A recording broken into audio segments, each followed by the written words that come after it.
26 वर्षों में 17,000 से अधिक डॉक्टर बना चुका बिहार एवं झारखंड के छात्रों के बीच विश्वसनीय संस्थान गोल। शराबबंदी के नाम पर माफिया लोग तैयार हो गए हैं और जो बिहार सरकार को जो रेवेन्यू आना चाहिए था वो माफिया लोग के पास जा रहा है और उसके थ्रू राजनेताओं के पास जा रहा है। तो वो तो एक तरह से बिहार में कामयाब नहीं रहा है। हर साल हम लोग को फ्लड झेलना पड़ता है और कटाव की जो परेशानियां हैं उसको झेलनी पड़ती है। तो हमारी कोशिश तो यही रहती है कि इस समस्या का कोई समाधान पूर्ण रूप से हो। सारा चीज़ जो है नीतीश जी ने अफसरों पर छोड़ रखा है और उसकी वजह से भ्रष्टाचार बहुत ज़्यादा है। नमस्कार, न्यूज़ फॉर देख रहे हैं आप। मैं हूं आपके साथ धीरज सिंह। चुनावी रणनीतिकार प्रशांत किशोर ने बिहार में अपनी एक पार्टी लॉन्च की है, जन स्वराज पार्टी उन्होंने नाम रखा है। हमारे साथ है कांग्रेस सांसद तारिक अनवर साहब। सर, बिहार में एक और पार्टी लॉन्च हो गया है, जन स्वराज पार्टी। प्रशांत किशोर जो है पहले चुनावी रणनीतिकार के रूप में जाने जा रहे थे, अब वो बिहार में चुनाव लड़ने की भी तैयारी करें, क्या कहेंगे पहले तो? देखिए, ऐसे तो हर आदमी का ये संवैधानिक अधिकार है कि वो अपनी पार्टी बनाए या स्वयं राजनीति में हिस्सा ले, तो उससे तो किसी को रोका नहीं जा सकता। और प्रशांत किशोर जी अच्छे आदमी हैं, लेकिन राजनीति एक अलग मैदान है, अलग फील्ड है। वो जो काम अब तक करते आए उससे हटकर सीधे सीधे राजनीति में प्रवेश किया है उन्होंने। तो मैं समझता हूँ कि वो भी बिहार बहुत एक राजनीतिक राज्य है और वहाँ पर किसी भी राजनीतिक दल के लिए, व्यक्ति के लिए पैर जमाना उसमें समय लगता है।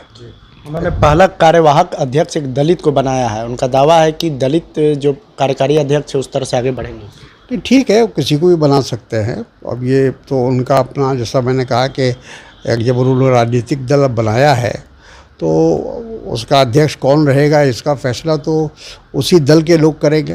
तो उन्होंने बनाया है, कुछ सोच के बनाया होगा।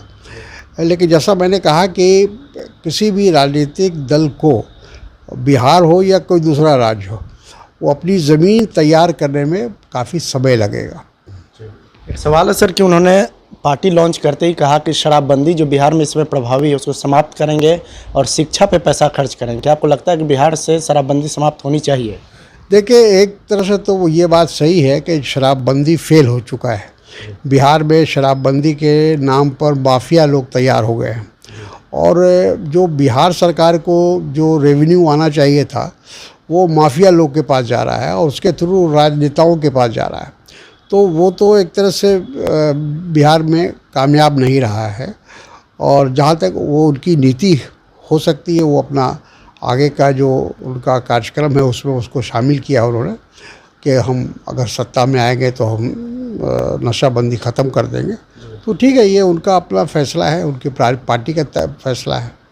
एक सवाल है सर कि बिहार के कई ज़िले इसमें बाढ़ से प्रभावित है, कोसी हो, आसपास के एरिया काफ़ी प्रभावित है, क्या स्थिति है खासकर आपके एरिया की? देखिए, हमारा एरिया तो हमेशा, कोई वर्ष ऐसा नहीं जाता है जब हमारे यहाँ बाढ़, और बाढ़ के साथ साथ जो कटाव का जो सिलसिला चल रहा है वो बहुत ख़तरनाक है। कई गांव लिप्त हो गए हैं और हज़ारों एकड़ ज़मीन चाहे गंगा जी के पेट में जा चुकी है या फिर उधर महानंदा, कोसी, गंडक, हमारे जो ज़िला, हमारा ज़िला कटिहार है वो ऐसा है कि वहाँ से कई नदियाँ गुजरती हैं। तो हर साल हम लोग को फ्लड झेलना पड़ता है और कटाव की जो परेशानियां हैं उसको झेलनी पड़ती है। तो हमारी कोशिश तो यही रहती है कि इस समस्या का कोई समाधान पूर्ण रूप से हो, लेकिन न केंद्र सरकार की दिलचस्पी इसमें है न राज्य सरकार की दिलचस्पी है। कई सांसद हैं जो बाढ़ प्रभावित क्षेत्र से आते हैं, वो लगातार अधिकारियों से संपर्क भी करते हैं। वाल्मीकि नगर के सांसद हैं सुनील कुमार, जेडीयू सांसद हैं, सत्ताधारी दल के हैं। तेजस्वी यादव का दावा है कि अधिकारी उनकी सुनते भी नहीं हैं।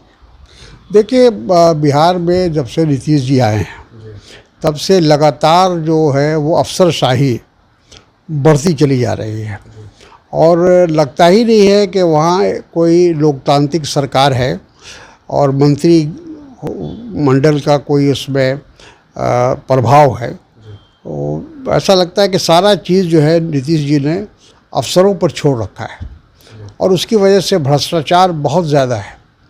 आज आप किसी भी कार्यालय में चले जाइए, चाहे बीडीओ के कार्यालय में जाइए, अंचल पदाधिकारी के कार्यालय में जाइए, या फिर बिजली विभाग है, पुलिस है, थाना है, सब जगह मतलब बिना पैसा लिए तो लगता है कि कोई काम ही नहीं होगा। एफआईआर भी करना है तो आपको पैसा देना पड़ेगा। तो ये जो स्थिति बिहार की बन गई है भ्रष्टाचार को लेकर, मैं समझता हूँ कि आने वाले समय में बहुत परेशानी का सबब बनेगा ये। क्या आपके साथ भी ऐसा कभी समस्या आया, चूँकि आप वरिष्ठ नेता हैं, बिहार के कद्दावर नेता हैं, इस तरह की परेशानी आई है कि अधिकारी हम लोग तो अधिकारी को बराबर लिखते रहते हैं, बोलते रहते हैं। अभी बाढ़ आया तो बाढ़ के सिलसिले में भी रिलीफ को लेकर कई बार हम लोगों ने बातचीत किया, डीएम से बात किया, एसडीओ से बात किया, जो भी उसके जिम्मेदार लोग हैं सबसे बात किया, सीओ से बात किया। लेकिन ये बात सही है कि जो लोगों की मांग होती है या लोगों को जो पर्याप्त सहयोग मिलना चाहिए सरकार की तरफ, वो नहीं मिल रहा है और वो सारे लोग परेशान हैं। बहुत बहुत धन्यवाद। कांग्रेस सांसद तारिक अनवर। दिल्ली से न्यूज़ फाउंडेशन के लिए मैं धीरज सिंह।